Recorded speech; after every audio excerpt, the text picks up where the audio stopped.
Continuando con las ortopatías laborales, nosotros tenemos que analizar brevemente lo que es un audiograma.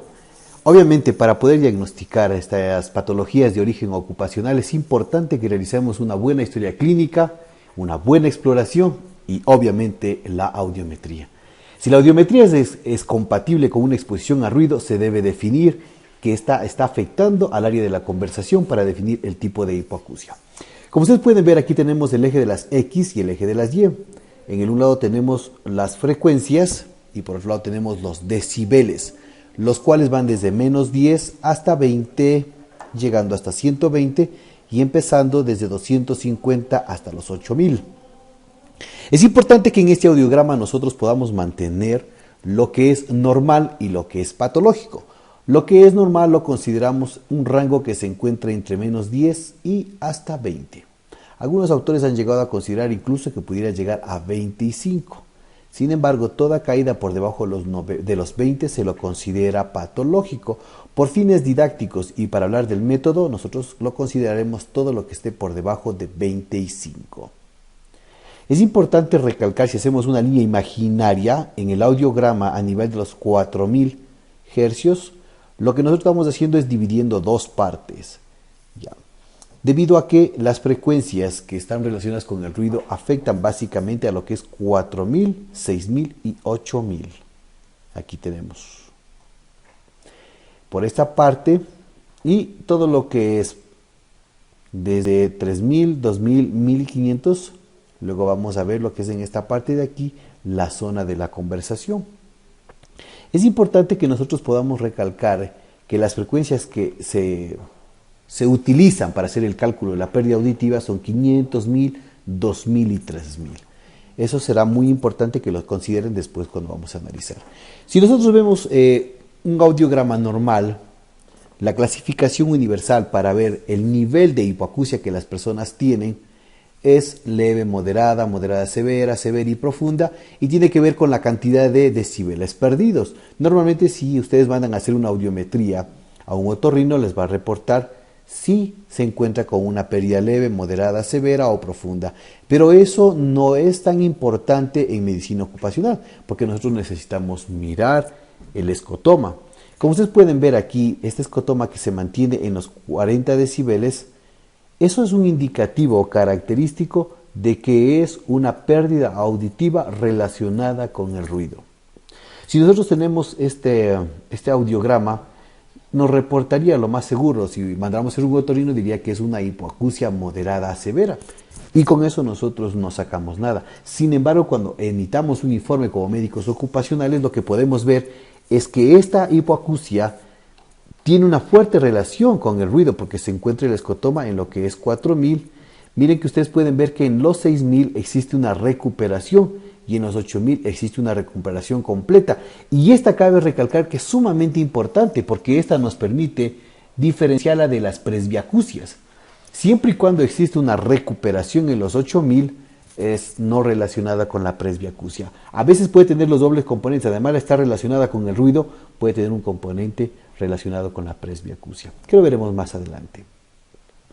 Básicamente nosotros vamos a hablar acerca del trauma acústico crónico. El trauma acústico crónico tiene 4 fases, es decir, este es básicamente relacionado con el ruido. Tiene 4 fases, tiene la fase de instalación, la fase de latencia total, la latencia subtotal y la sordera manifiesta. La vamos a ir viendo en el audiograma. Como ustedes pueden ver en este audiograma, tenemos el escotoma o caída en 4000 decibeles y es característico que se lo considera como un periodo de instalación. ¿Por qué es importante diagnosticar estos periodos de instalación? Porque esta hipoacusia es reversible. Generalmente ocasiona malestar y fatiga, pero si nosotros identificamos haciendo una vigilancia epidemiológica o haciendo un cálculo matemático, nosotros podemos diagnosticar aquí y considerar que se pueda ser reversible, ¿no? En segundo lugar, cuando ya la hipoacusia ha avanzado, miren ustedes que aún continúa manteniéndose en los 4000, que es característico del ruido industrial, como habíamos analizado en la clase anterior, es el escotoma se produce en los 4000. Y podemos ver que ya cambia el nombre y se llama una latencia total. Ahora, la característica de esta hipoacusia es que ya es irreversible, pero le acompañan los acúfenos. No hay compromiso de la audición y de la palabra porque, como ustedes pueden ver, no se encuentra comprometido el área de la conversación. En la fase 3, que ya se lo considera como latencia subtratal, existe ya un compromiso o una pérdida en una de las frecuencias del habla o del lenguaje. En este caso tenemos comprometido los 3000. Y esta pérdida obviamente puede llegar a comprometer incluso el trauma acústico por debajo de los 60 decibeles. Y diagnosticar la fase 4 es algo muy sencillo, ya pues la persona se encuentra sorda y no queremos diagnosticar aquí. Eso es básicamente lo que es el trauma acústico crónico, pero con eso no hemos ganado nada. Les presento el método de Klokov. El método de Klokov se lanzó por primera vez en 1979 y es el que vamos a hacer. Luego ha sufrido algunas modificaciones en el 2002. Y lo que hemos hecho es en esta clasificación, lo que hace el método de Klokov, utiliza una vigilancia epidemiológica para poder clasificar a lo que son los audiogramas en dos. Clasifica a los que son normales, de los que son patológicos, y a los que son patológicos los divide en tres. Los que son traumaacústicos, los que son hipoacusias por ruido y lo que son otras alteraciones. Antiguamente, en 1979, se clasificaba el trauma acústico en dos, en leve y avanzado, y la hipoacusia por ruido se clasificaba en leve, moderada y avanzada. En la fecha actual, en el 2002, se ha adaptado un poco la clasificación de Klokov y ya se habla de hipoacusia neurosensorial inducida por ruido tipo 1, tipo 2, tipo 3, tipo 4 y tipo 5. Esta es la que vamos a manejar. Como médicos ocupacionales es esta la que van a tener ustedes que manejar y será la que ustedes tendrán que clasificar. Cuando ustedes hagan un informe, cuando ustedes hagan una audiometría, tendrán que clasificarla. Como ustedes pueden ver, en 1979, pueden ver ustedes aquí la clasificación, tenía A, B, C, D, E y F. ¿Y qué tienen que ver esos cuadraditos? No era otra cosa más que la forma en la que iba perdiendo la hipoacusia el ser humano. En el 2002 se incrementaron 4 niveles más para poder diagnosticar de mejor manera las hipoacusias relacionadas con el ruido. Este es un aprendizaje de 1979. Como ustedes pueden ver, se dividía por cuadrantes comprendidos entre menos 10 y menos 25, que va desde los 500 decibeles a los 3000 hercios, a los 3000 hertz. Nosotros tenemos el cuadrado A. Mientras tanto que el cuadrado B iba desde los 4000 hasta los 8000, abarcando igual desde menos 10 hasta menos 25 decibeles. Teníamos estos cuadrados, ¿no? Entonces teníamos el cuadrado A, teníamos el cuadrado B. El cuadrado C básicamente que iba desde los 35, desde los 30 decibeles hasta los 50 decibeles y abarcaba las frecuencias desde los 4000 hasta los 8000 y ese es el cuadrado C. Luego, conforme la hipoacusia iba aumentando, teníamos un cuadrado que avanzaba desde los 55 hasta los 95 y abarcaba desde los 4000 a los 8000. Entonces teníamos el cuadrado D.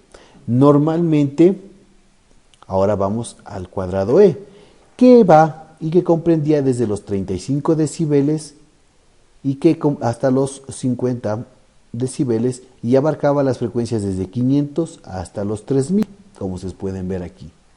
Luego teníamos el cuadrado F, que va desde los 60 decibeles hasta los 95 y que abarcan las frecuencias desde los 500 a los 3000 decibeles. Cabe recalcar esta línea azul que ustedes pueden ver aquí, es la línea de la zona de la conversación. Vamos a ver un ejemplo práctico en este audiograma. ¿Por qué servía esto? Miren, ustedes pueden ver aquí, este audiograma es completamente normal. Se encuentra en la zona A y se encuentra en la zona B. ¿Qué pasa aquí? Existe una caída. Y si nosotros nos vamos y miramos entre los 4000, tenemos este famoso escotoma o ventana que se producía. Era el que habíamos analizado anteriormente, donde veíamos que era una hipoacusia leve a moderada. Sin embargo, aquí el otorrino nos va a diagnosticar, nos dice, mira, esta es una hipoacusia que se encuentra entre leve y moderada. Sin embargo, nosotros ya vemos esta cubeta y especialmente si se encuentra en este cuadradito, en el cuadrado C, en 1979 nosotros estábamos diciendo que esto es un trauma acústico leve o también es una fase inicial o hoy por hoy conocida como hipoacusia neurosensorial inducida por ruido grado 1. Y miren ustedes que en 8000 existe la recuperación, por lo que nosotros decimos que básicamente esta no está relacionada con una presbiacusia. Miren, continúen ustedes viendo que el ruido sigue dañando y mantiene un orden. Normalmente bajó del C, bajó al D. ¿Qué significa que pasó al segundo lugar? Lo que en 1979 se llamaría un trauma acústico avanzado, hoy por hoy ya estaríamos hablando de una hipoacusia neurosensorial inducida por el ruido de tipo 2. Miren ustedes que la hipoacusia neurosensorial inducida por el ruido tiene que ver, si nosotros hacemos una línea imaginaria, en 1979 nosotros hablábamos de trauma acústico, que era todo lo que esté de los 4000 hacia la derecha, es decir, 6000 y 8000, y comenzábamos a hablar de hipoacusias neurosensoriales, hablábamos todo lo que esté de aquí, desde los 4000 en adelante hacia el lado izquierdo. Y tiene que ver básicamente con la relación en el área de la conversación. En 1979 nosotros ya hablábamos de esto. Cuando se encontraba en el cuadrado E, nosotros estábamos hablando de que existía ya una hipoacusia neurosensorial leve. Con el pasar del tiempo, en 1979 se llegó a pensar de que si estaba comprometida un área de la conversación o dos áreas, ya era una hipoacusia neurosensorial inducida por el ruido de tipo moderada. ¿Qué es lo importante de estas hipoacusias neurosensoriales inducidas por el ruido? Cuando se encuentran en el área de la conversación, es que existe una incapacidad, porque genera una pérdida. Tenemos que aprender a calcular el porcentaje, el cual lo veremos en la próxima clase. Si ustedes pueden ver este componente, existe el componente por ruido, que es el escotoma característico, pero adicional a este componente existe la pérdida de la audición en las frecuencias del habla, como en este caso es en 3000, este es en 2000 y este es 6000, lo que nos deja claro que ya se está comprometiendo y de que es relacionada con el ruido. Acá tenemos, miren, el escotoma muy característico, está inducida por el ruido. Independientemente de aquí ya, si es que se recupera en 8000, vemos que ya ha sido un trauma acústico crónico. Mire, tenemos ya comprometido el área de la audición, tenemos en 3000, tenemos en 2000, tenemos en 1000 y tenemos en 500. Esto es una hipoacusia neurosensorial inducida por el ruido crónica o avanzada. Y que nosotros tenemos que ver eso. Hoy por hoy ya en este 2019 ya no hablamos de hipoacusias avanzadas, medias o moderadas, como se hablaba en 1979, sino que estamos hablando de una hipoacusia neurosensorial inducida por el ruido de tipo 5. Y miren ustedes que este audiograma es genial, porque nosotros podemos ver que existe una hipoacusia. Existe una pérdida de la audición en 2000, una pérdida de audición en 1000 y una pérdida de audición en 500. Y en 4000, en 6000 y 8000 se mantiene intacto. ¿Qué nos da a entender? Que este es un audiograma que es una hipoacusia que no es relacionada con el ruido. Y cuando ustedes lleguen a una empresa y apliquen el método de Klokov, se la clasifica como otros. ¿Qué significa? Que es una hipoacusia, pero que no guarda relación con el ruido. En resumen, el método de Klokov nos permite coger de manera de tamiz o como de primer nivel, coger las audiometrías y clasificarlas en dos. Si son normales o anormales. Es decir, si yo cojo rapidito, clasifico mis audiogramas y lo que hago, si esos los audiogramas que están frente a mí como médico ocupacional son normales o son patológicos. Si son patológicos, yo hago una nueva clasificación. A mí me interesa ver los que no guardan relación con el ruido y los que guardan relación con el ruido. ¿Por qué? Deben recordar ustedes que existen muchos químicos que producen pérdida auditiva de manera muy brusca. Mientras tanto que el ruido mantiene esta periodicidad, como ustedes pudieron ver, es ordenado. Aun cuando se dice que el ruido es desordenado, que es desagradable al ser humano, este ruido mantiene, como ustedes pudieron ver, esta periodicidad al bajar de B a C, luego a D y luego a E y luego a F, de mantener ese orden.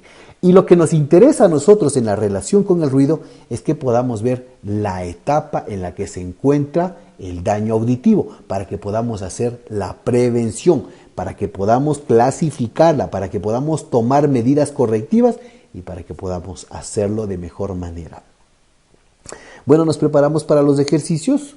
Les hemos preparado unos poquitos de ejercicios para que ustedes puedan relacionarse. Se les enviará un PDF donde estarán algunos ejemplos y ustedes tendrán que clasificar y mirar si corresponden a hipoacusia de primer grado, segundo grado, tercer grado o cuarto grado. ¿Por qué no vamos a analizar esto? A mí me gustaría que ustedes puedan ver este audiograma, en donde ustedes pueden ver aquí Es un audiograma completamente normal. Hemos hecho una línea imaginaria en los 20.000 decibeles, en los 20 decibeles para que podamos ver la caída. Y como ustedes pueden ver, existe una caída en 3.000 y un poco en 4.000, luego 6.000 y en 8.000. Y ya se va formando esta cubeta o esta pérdida auditiva. Aun cuando este audiograma se encuentra en la zona A y en la zona B y es normal, nos está indicando que esta persona viene de estar sometida a ruido.